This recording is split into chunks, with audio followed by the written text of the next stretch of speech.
To make a dipping oil besides rosemary, I add some other spice including the garlic, the red pepper, black pepper. Just add a little bit more flavor into the oil. Mix all the herbs with oil and start to heat up.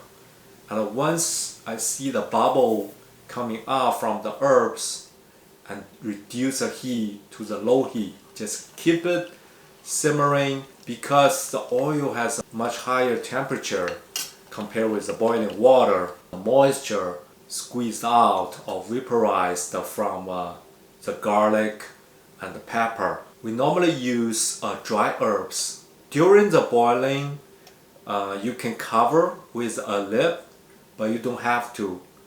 If you cover with a lid as I did today, but you gotta be very careful because the moisture will condense on the lid. When you take the lid out, don't let the water drip back into the oil. Otherwise, you may get a big splash of the hot oil coming out because the water going into the oil. You know what will happen.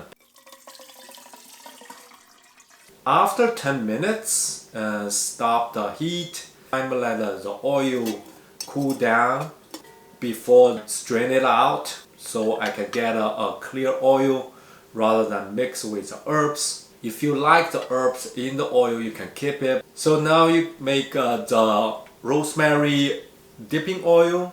By doing the same way, by removing the other herbs, just keep the rosemary, you can make a rosemary infused oil.